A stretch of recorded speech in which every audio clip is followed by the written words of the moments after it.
A graça e a paz do Senhor Jesus Cristo, meus queridos irmãos. Amém. Graças a Deus pela oportunidade de continuarmos estudando a palavra de Deus dentro do projeto Toda Escritura. E hoje, continuando no livro de Êxodo, nós pretendemos estudar os capítulos 5, 6 e 7. 5, 6 e 7 de Êxodo será uma porção maior das Escrituras, com o tema o conflito cósmico prefigurado. Se você quiser um título mais longo, pode dizer Moisés confronta Faraó, o conflito cósmico prefigurado. Prefigurado, se os irmãos entendem que é você mostrar uma semelhança, algo que ilustra antecipadamente, antes que aconteça, né? E o que é o conflito cósmico? Conflito cósmico é uma expressão que se usa em literatura, principalmente na literatura religiosa, para descrever o conflito entre o bem e o mal, entre Deus e seus servos e o diabo e seus aliados. Não é uma luta entre equivalentes, não é uma guerra entre iguais. Deus é infinitamente superior, infinitamente mais poderoso do que o diabo, porém é um conflito, é uma guerra que se trava no mundo espiritual principalmente, mas com repercussões no mundo material. Apesar de Deus ser tremendamente mais poderoso, ele escolheu não vencer pela força do seu poder, e sim vencer pela força do bem. Essa que é a grande questão. Deus escolheu a vitória sobre as forças do mal não pelo seu poder absoluto. Ele poderia já ter jogado o diabo e seus anjos no inferno, mas ele escolheu fazer com que a vitória acontecesse pela força do amor, pela força do bem. E aí a grande derrota de Satanás. E nenhuma outra passagem das Escrituras, talvez, ilustra tão bem esse conflito quanto os capítulos de 5 a 14 de Êxodo. Nós vemos ali na luta entre os hebreus liderados por Moisés e os egípcios liderados por Faraó, uma ilustração desse grande conflito cósmico, que só vai ser mais perfeitamente esclarecido lá no livro de Apocalipse. Lá no livro de Apocalipse é que ele vai ter o seu desfecho completo. Mas a gente vai vendo aqui, uau, como isso lembra a história da salvação, o grande conflito entre Deus e as forças do mal. Então vamos começar lendo os versículos 1 e 2 de Êxodo capítulo 5. Capítulo 5, versículos 1 e 2. Depois foram Moisés e Arão e disseram a Faraó: assim diz o Senhor, Deus de Israel, deixa o meu povo ir, para que me celebre uma festa no deserto. Respondeu Faraó: quem é o Senhor para que eu lhe ouça a voz e deixe ir a Israel? Não conheço o Senhor, tampouco deixarei ir a Israel. E aqui a gente para pensar algumas coisas. Essa expressão, assim diz fulano de tal, é uma expressão que aparece em vários documentos egípcios, nos textos egípcios antigos que foram encontrados. Aparece essa expressão, assim diz Faraó, para manifestar a vontade de Faraó acerca de algum assunto. Quando Faraó escuta alguém dizer para ele, assim diz o Senhor, isso soa para Faraó como um desafio incrível. Vem cá, eu é que sou o manda-chuva aqui. Faraó era tido como um deus no Egito, alguém que tinha capacidade de influenciar o clima. Então ele agora vai ter que obedecer a um Deus que ele não conhece, que ele nunca ouviu falar. E aí, quando Moisés fala essa expressão para ele, ele está sendo ousado demais. Como quem diz assim, Faraó, não é você que manda. Existe alguém que manda mais do que você. Esse debate entre Deus e o seu enviado Moisés e Faraó é que vai aparecer ao longo desses 9 capítulos que nós vamos ver.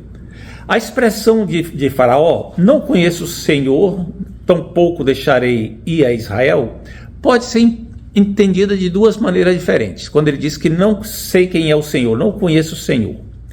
A primeira maneira, é claro, é uma maneira de arrogância, uma provocação. Não sei nem quem, por que eu vou obedecer o Senhor? É uma provocação que se faz, tipo assim, não conheço, não sei nem quem é. Ou seja, mesmo que conhecesse, estava dizendo assim, não estou ligando para o que ele fala. Essa é uma maneira como muita gente interpreta. Porém, não é o que parece mais sensato.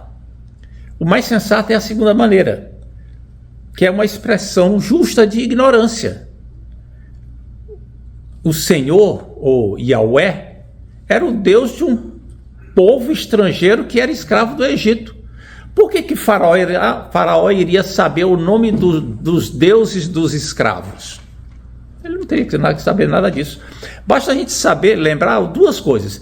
Primeiro, que o faraó anterior a esse nem sabia quem era José, não conhecia nem José. Então, como é que ia saber o nome do Senhor? Além disso, o próprio Moisés parece que tinha dúvidas sobre quem era, como era o nome do Senhor. Então, talvez Faraó fosse inocentemente ignorante.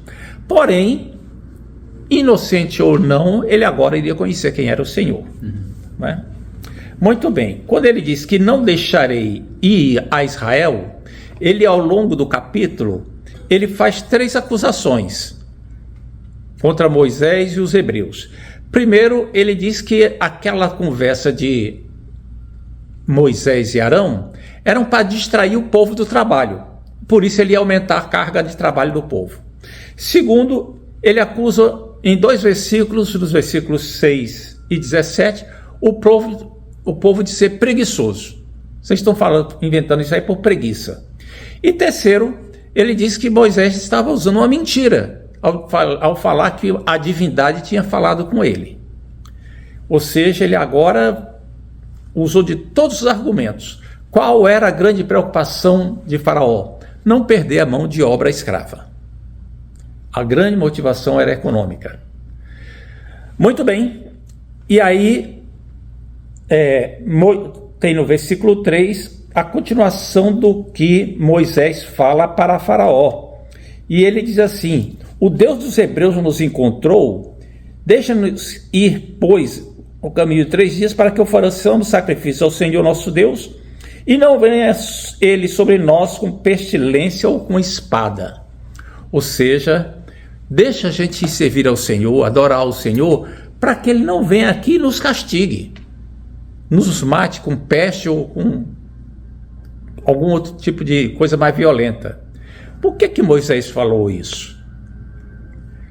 Parece que ele tinha ficado bem traumatizado com a experiência de Deus o encontrar no caminho e o punir pela desobediência. Não, Deus mandou, é melhor obedecer para que não venha a punição do Senhor. Porque o Senhor o encontrou no caminho para o Egito, na hospedaria, e quase que ele morre. Não é? Muito bem.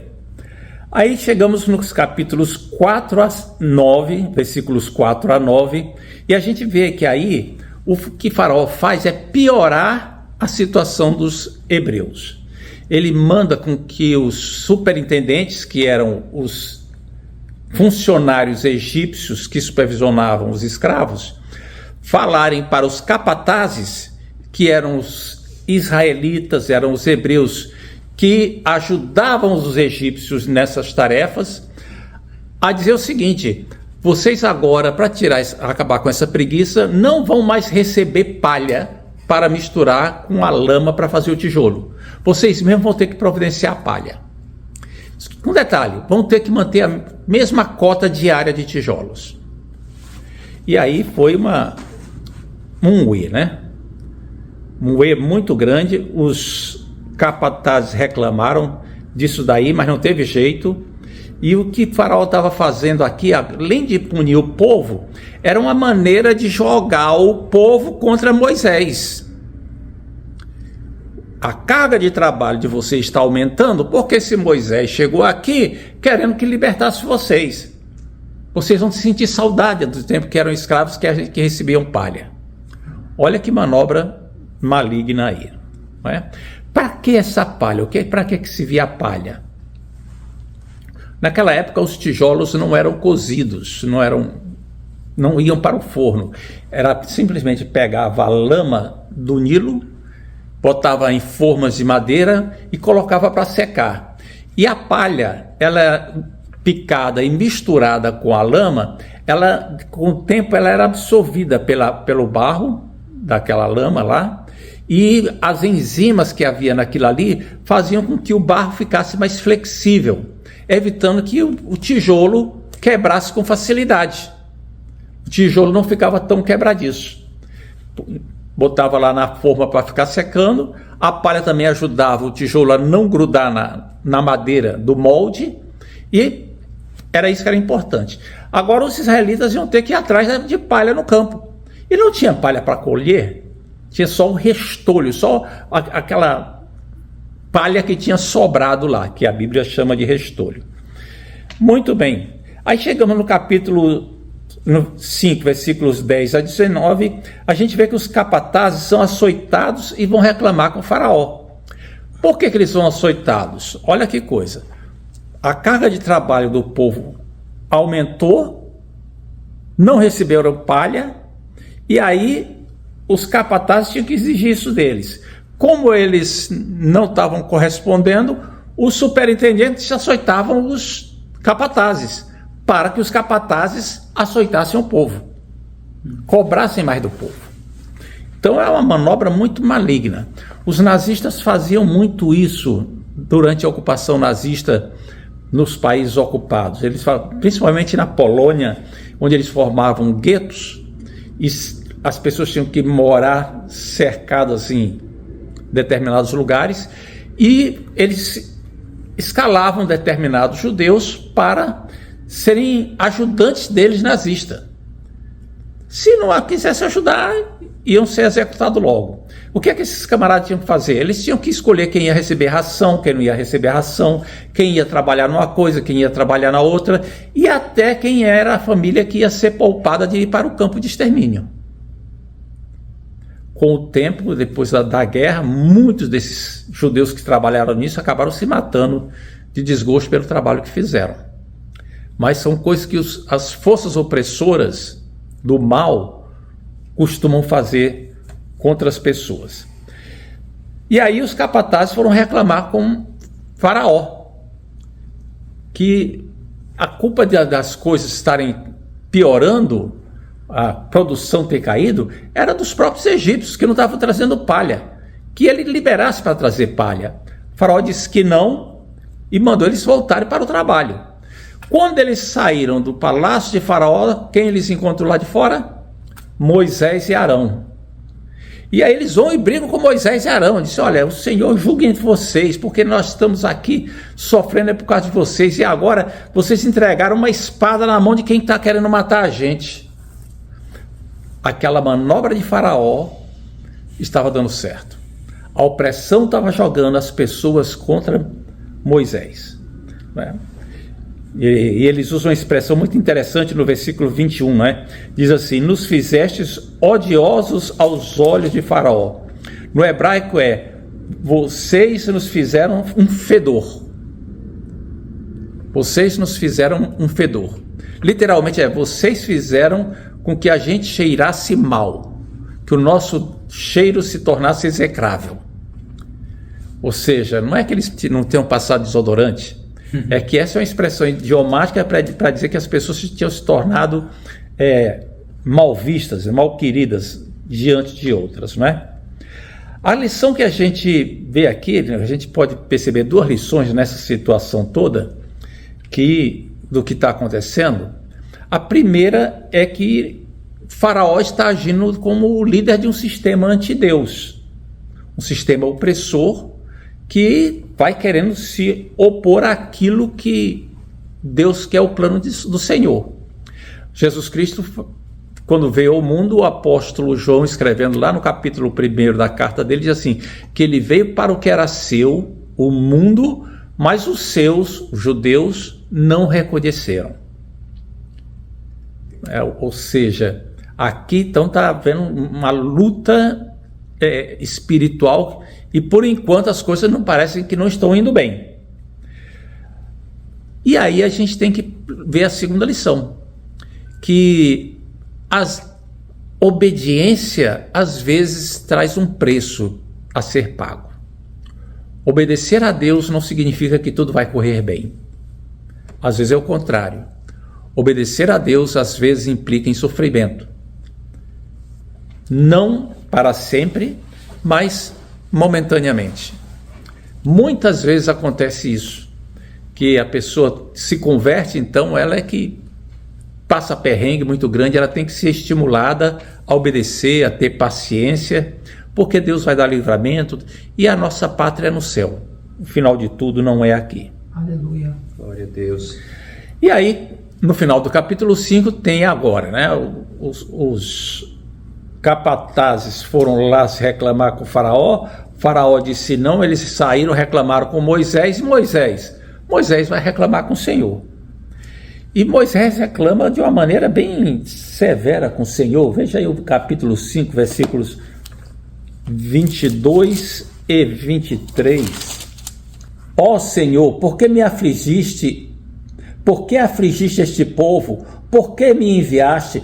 Pois desde que eu me apresentei a Faraó para falar em teu nome, ele tem maltratado este povo, e tu de nenhuma sorte livraste teu povo.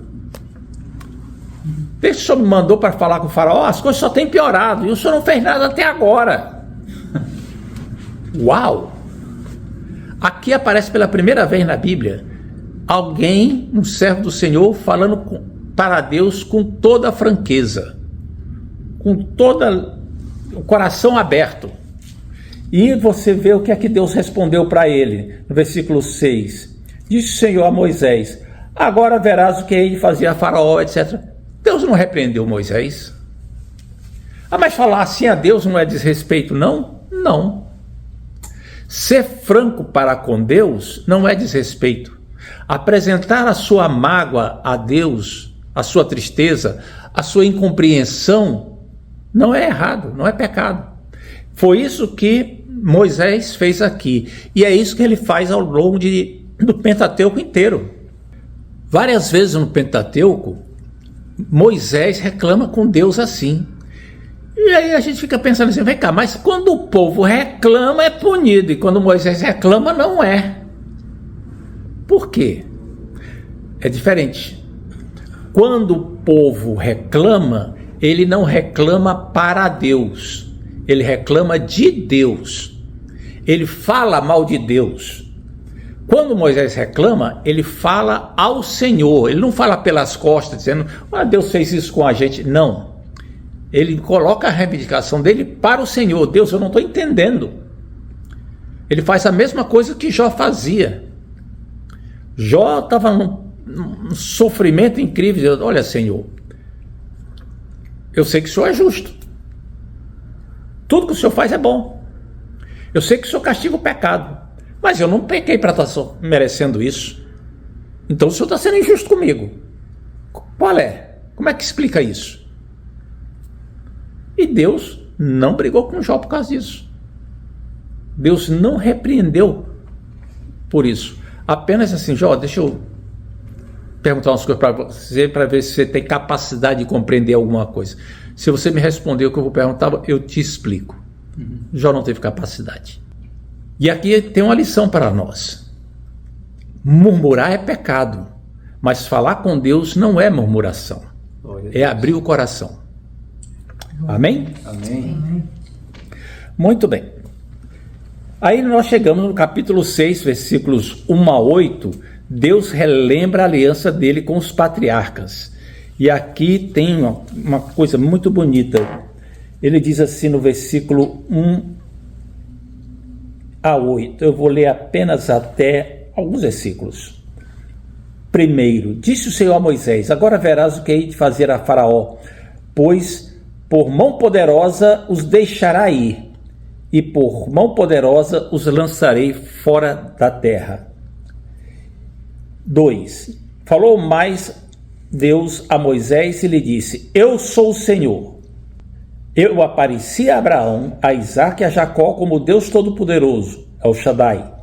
Mas pelo meu nome, o Senhor, não lhes fui conhecido. Também estabeleci com ele minha aliança com eles, para lhes dar a terra de Canaã, a terra em que habitavam como peregrinos. E aí Deus continua falando, mostrando que ele vai agora tirar o povo do Egito por causa da aliança que fez com os patriarcas. Eu farei isso com mão poderosa, eu sou o Deus Todo-Poderoso que apareceu para eles. O nome da aliança que eu te revelei, Moisés, Yahweh, eles não tinham noção de que esse nome era tão significativo.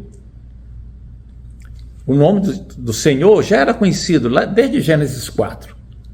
Mas eles não tinham a noção de que ele era tão significativo em termos da aliança, como Moisés percebia agora. É por causa dessa aliança que eu vou libertar o povo e levar o povo para a terra que eu prometi para eles, para os patriarcas. E ele diz lá no versículo 6, portanto, diz aos filhos de Israel, eu sou o Senhor, vos tirarei de debaixo das cargas do Egito, e vos livrarei da sua servidão, e vos resgatarei com o braço estendido e com grandes manifestações de julgamento. E aqui tem algumas coisas interessantes. Deus diz aqui que ele vai tirar de debaixo das cargas do Egito, livrar da servidão e vos resgatarei. O verbo resgatar é o verbo que se liga com a palavra Goel, que é o resgatador do Antigo Testamento. Se você lembrar quem era a figura do resgatador, quando uma pessoa estava com uma dívida muito grande que não podia pagar, um parente podia resgatar aquela dívida para ele, era o resgatador. Quando alguém da família era vítima de um assassinato, alguém, o Goel, tinha o direito e a obrigação de ir atrás do criminoso. O resgatador era alguém que casava com a viúva de um irmão falecido para poder gerar descendência para o irmão falecido. Esse resgatador é uma figura importantíssima, porque fala da remissão, do resgate, e é um termo que é empregado na história da salvação também com respeito a Jesus Cristo, como o nosso grande resgatador, não é? Que com seu sangue nos resgatou de nossos pecados, nos comprou para Deus. Aí no versículo 9 nós encontramos o desânimo dos hebreus. Olha só o que é que o sofrimento causou. Desse modo falou Moisés aos filhos de Israel, mas eles não atenderam a Moisés. Moisés foi e falou para o povo tudo quanto Deus mandou, mas eles não atenderam. Por quê? Por causa da ânsia de espírito e da dura escravidão. O sofrimento era tão grande que agora tinha corroído a capacidade do povo crer. Tinha desanimado as pessoas de crerem. O sofrimento era grande demais. Você imagina o que é isso? Um sofrimento que a pessoa entra num estado de depressão espiritual. Ela não podia entrar em depressão física porque tinha que trabalhar, senão morria. Mas estava sem capacidade de crer. Era esse o estado do povo. E aí, veja no que é que tem no versículo 12. Eis que os filhos de Israel não me têm ouvido. Como, pois, me ouvirá Faraó? É isso que o Moisés falou para Deus. Deus, eu vim para cá, tudo bem, eu achei que ia dar certo, fui lá e só está dando tudo errado. Não tem nada dando certo. E o pior de tudo, o povo não acreditou. E se o povo não me ouviu, por que Faraó vai me escutar? Não tive nada de sucesso até agora. Moisés também estava começando a chegar no fundo do poço, né? Aí chega no versículo 13, no entanto, tem assim: não obstante, falou o Senhor a Moisés e Arão e lhes deu mandamentos para os filhos de Israel e para Faraó, rei do Egito, a fim de que tirasse os filhos de Israel da terra do Egito. Ou seja, Deus escutou o que Moisés falou, tal. E ninguém me escutou e eu ainda sou ruim de falar e tal. Deus escutou. Muito bem, Moisés. Agora vai lá, fala com os anciãos, prepara o povo e vai falar com o faraó. Deus é bom de escutar, né? Deus é bom de escutar. Mas ele só reage quando tem algo que é significativo. Eu sei que você está com mimimi, Moisés, mas você não chegou no ponto de precisar de consolação ainda não. Sabe?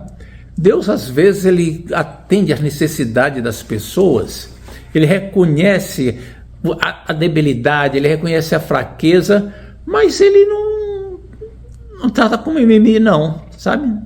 Mesmo Elias, que estava lá super deprimido, tal, mataram teus profetas, só eu escapei. Deus tinha alimentado, feito uma porção de coisas, e Deus escutou aquilo e disse, muito bem, agora você levanta daí, vai ungir a fulano, pega cicrano, tal. Deus tem um tratamento certo. Deus tem um tratamento certo. Nós devemos escutar nossos irmãos, devemos trazer alívio para eles, devemos orar por eles e com eles. Mas não devemos dizer assim, não, irmão, não é assim, não fica pensando isso de você, não fica, não.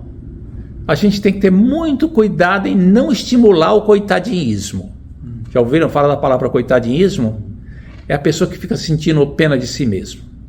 A gente tem que ter muito cuidado em, ao aconselhar alguém, ao confortar alguém, não estimular o coitadinhismo. E foi isso que Deus fez aqui.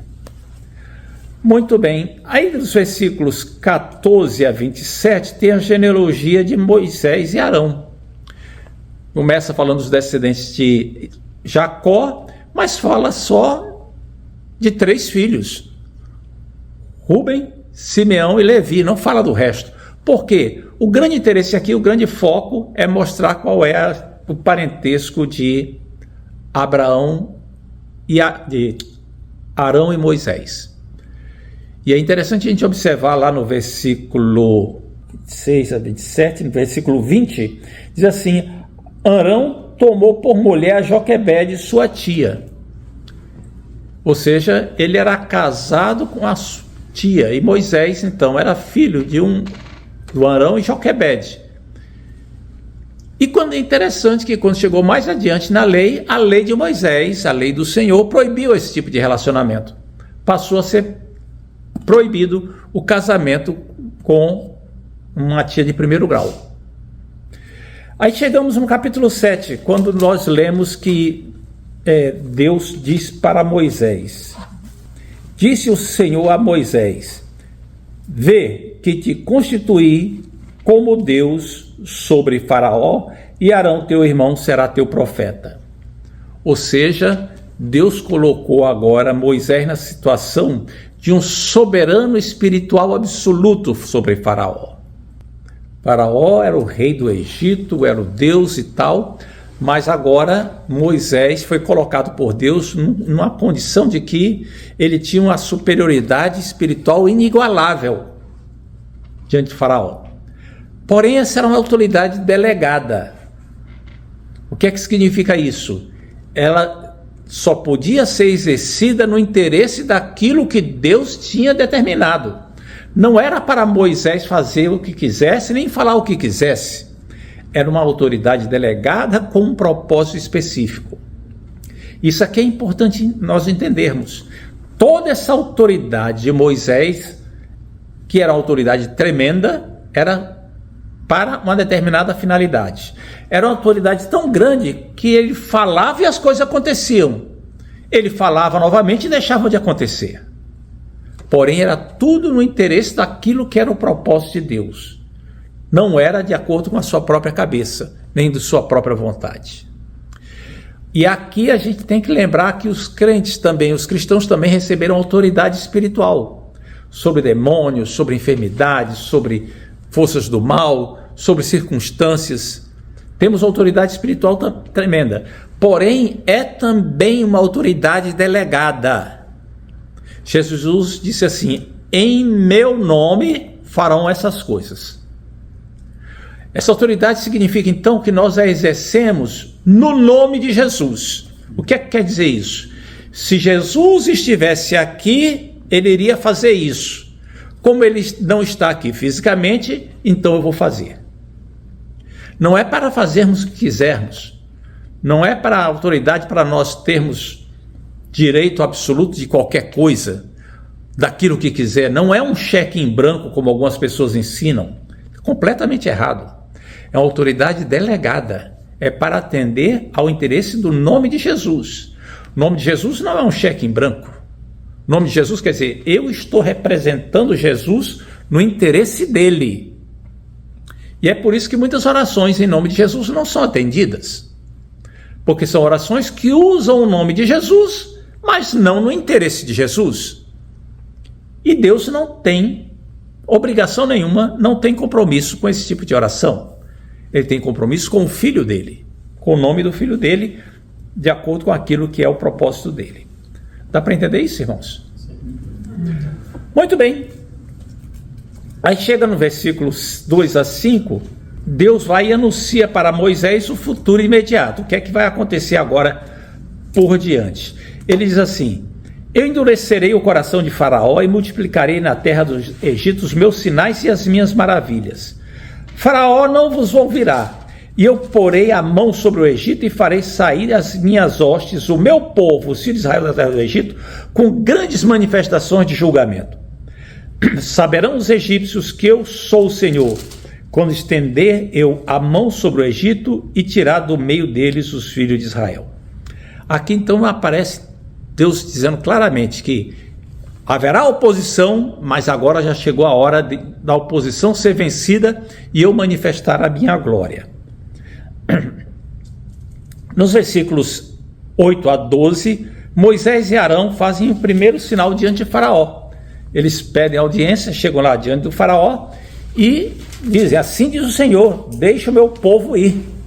E Faraó faz um pedido muito estranho quando eles dizem isso. Veja aí, versículo 10. Então Moisés e Arão se chegaram a Faraó e fizeram como o Senhor lhes tinha ordenado. Lançou Arão o seu bordão diante de Faraó e diante dos seus oficiais, e ele se tornou em serpente. E aí o que é que aconteceu em seguida? O Faraó mandou chamar os magos do Egito. E os magos do Egito pegaram bordões também e transformaram aqueles bordões, se transformaram em serpentes. É interessante que a palavra usada para serpente aqui é uma palavra que geralmente não é usada não é traduzida por serpente. Ela é traduzida por algo muito maior, às vezes um crocodilo, às vezes um monstro marinho. Então foi uma serpente, não foi uma cobrinha não, foi alguma coisa bem pavorosa que apareceu lá. E os magos do Egito fizeram a mesma coisa, só que aconteceu então que começou a haver uma perseguição ali. Note que o pedido de Faraó foi o seguinte: que sinal vocês vão me dar para que eu possa acreditar em vocês? Aquilo lá aconteceu a pedido de Faraó, ele que pediu para ver um sinal. E aí a serpente que tinha sido da vara de Arão engoliu as outras serpentes lá dos magos do Egito. E aquilo ali foi um espanto muito grande, porque primeiro que eram várias e uma só saiu engolindo todas. E além disso mostrou o poder que estava por trás do ministério de Moisés e Arão, que os magos não conheciam. Faraó nunca tinha ouvido falar. Era alguma coisa poderosa demais. Eles não conheciam aquilo ali. E aí o simbolismo implícito nisso daí é que os israelitas agora iriam triunfar sobre o Egito. O Deus de Israel é que ia triunfar sobre os deuses do Egito. E é interessante porque dentro da cultura egípcia havia a crença, como havia também entre os tupinambás lá no Brasil, de que se você comia o adversário ou comia alguma coisa assim, você assumia as forças daquele ente. Você adquiria as forças daquele ente. Os índios antropófagos no Brasil comiam seus adversários, não era por falta de carne, é porque eles acreditavam que aqueles guerreiros, que eram a essência daqueles guerreiros, iria se incorporar no corpo de quem os devorasse. E agora os magos viram as serpentes deles sendo engolidas pela serpente da vara de Arão. O que é que eles pensaram? Ela já era poderosa, mais do que a nossa, e agora engoliu as nossas, vai ficar mais poderosa ainda, porque o poder da nossa passou para ela. E quem é que ia deter essa serpente aí? Quem é que ia conseguir dominar essa serpente? Arão simplesmente pegou, estendeu a mão, tomou e se transformou no cajado de novo. Sem dizer feitiçaria nenhuma, sem dizer palavra mágica nenhuma, sem fazer nenhuma benzedura, simplesmente assim, pela manifestação do poder de Deus. Glória a Deus. Ali começou a ficar claro que a estrutura do reinado de Faraó estava sendo balançada. Agora, tem uma questão que a gente tem que abordar aqui. Aliás, duas. Primeiro, os magos conseguiram imitar esse milagre. Será que eles tinham tanto poder? E é interessante que eles conseguiram imitar os primeiros milagres.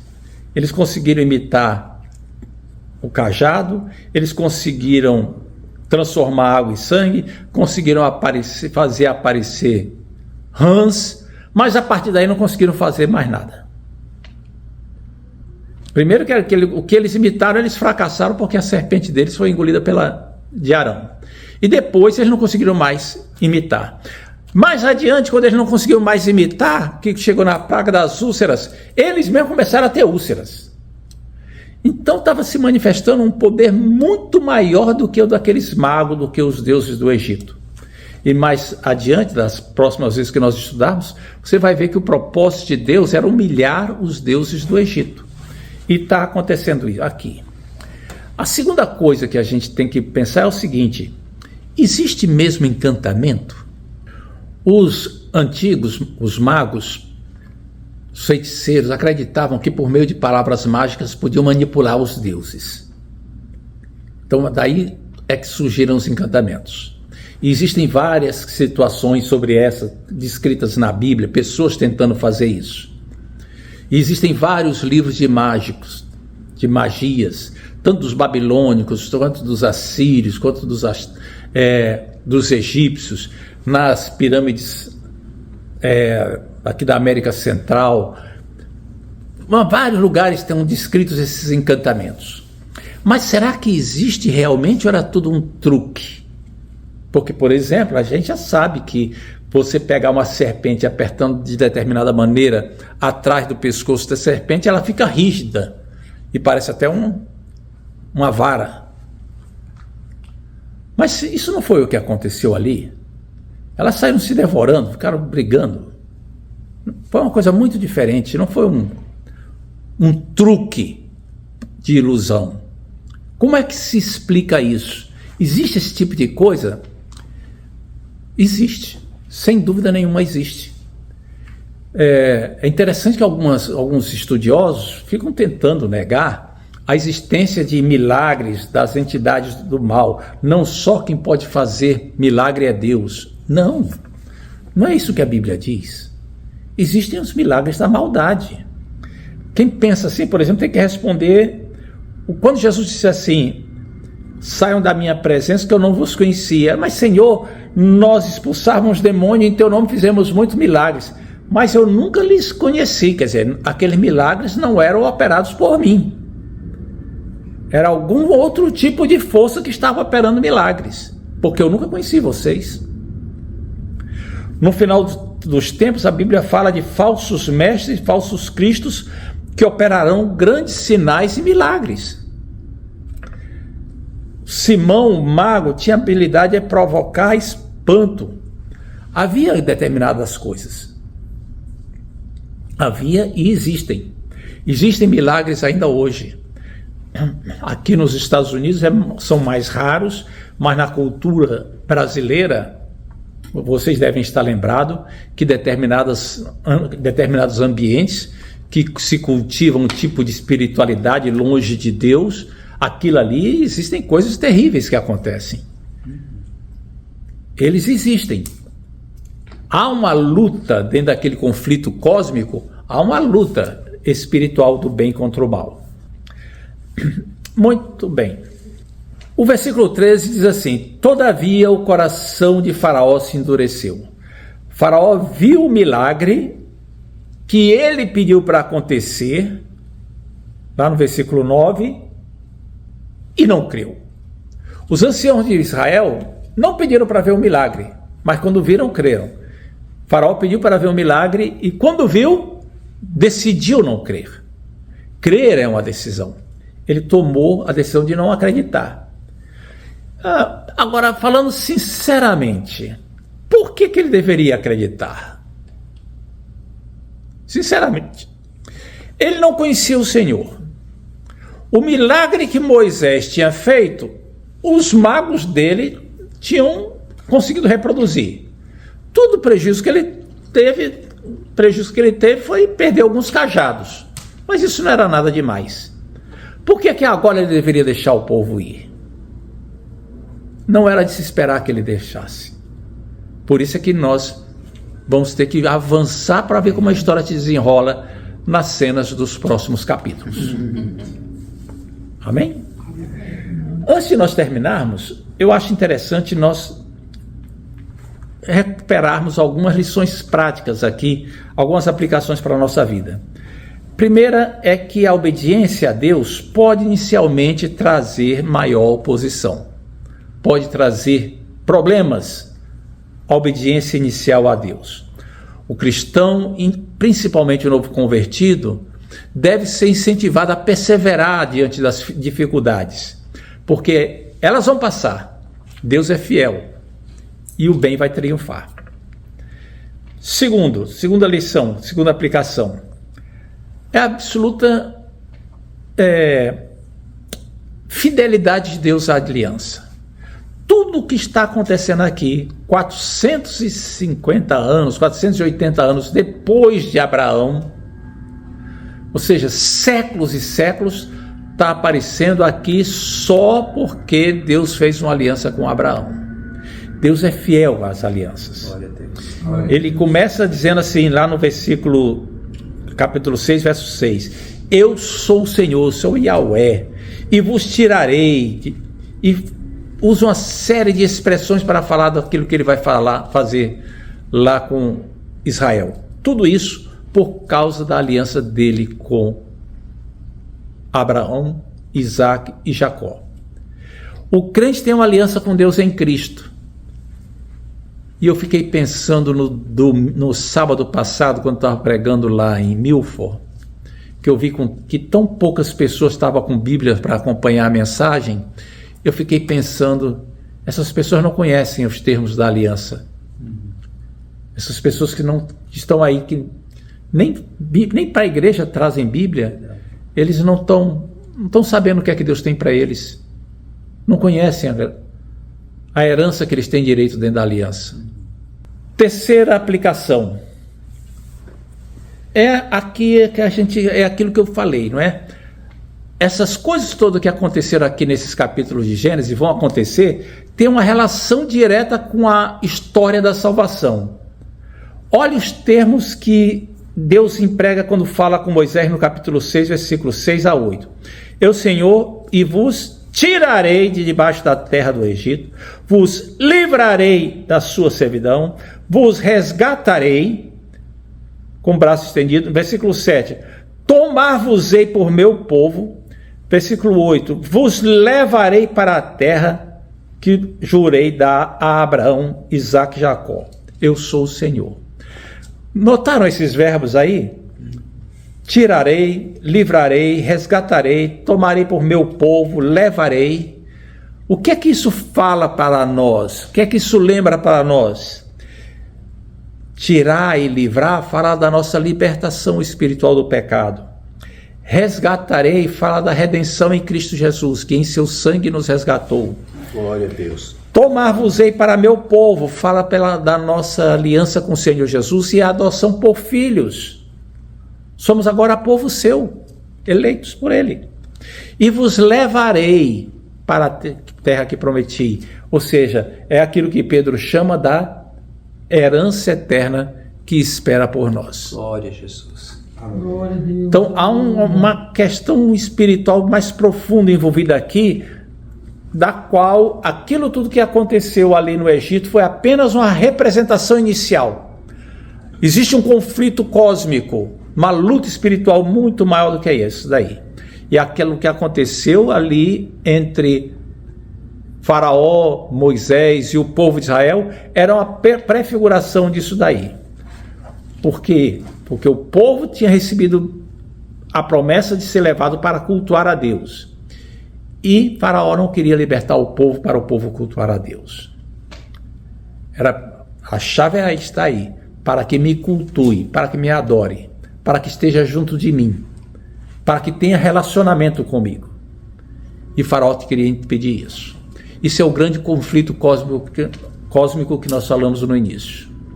E a última lição que eu gostaria de lembrar é essa, é que esse conflito, ele passa por toda a Escritura. Ele vai pela Bíblia toda. Ele dá à Bíblia uma estrutura narrativa. Você, sabendo isso aqui, você entende a narrativa da Bíblia. Uma criação perfeita, a queda com a entrada do pecado no mundo, aí a redenção com a obra de Cristo e a consumação final, quando chegamos na glória. E aí a gente vê a história da redenção toda aqui prefigurada. E qual é a grande aplicação para nós? É que nesse conflito não existe lugar para neutralidade. Uau. Não existe lugar para quem não quer tomar partido. Não existe muro para ninguém ficar em cima. Não dá para ficar em cima do muro. Ou você se compromete com Deus e o bem, ou se compromete com o diabo e o mal. Meu Deus. Não existe meio termo. O ser humano, ele tem liberdade moral, tem responsabilidade moral e tem autonomia para decidir de que lado você está. De que lado você está. Cada decisão que se toma nessa vida está envolvendo nesse combate, nesse conflito.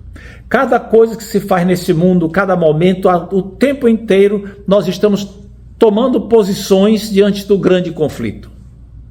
O tempo inteiro. Até como você reage quando uma pessoa faz uma questão, fala com você de uma forma indelicada. Quando você responde asperamente, você está dando lugar a um sentimento que não vem de Deus. Então você enfraqueceu. Quando você dá lugar ao pecado, também. Por outro lado, quando você resiste ao mal, você está glorificando a Deus. Você está tomando partido daquele lado que é o vencedor. E no final, o Senhor Jesus vai vencer. Glória a Deus. Ele vai ser vitorioso sobre o mal, sobre todas as coisas. E vai ser vitorioso não porque ele é mais poderoso, mas pela força do amor. Porque sendo Deus, se fez homem e foi obediente até a morte e morte de cruz. Levou sobre si os nossos pecados. Isso é algo que o diabo jamais entenderá.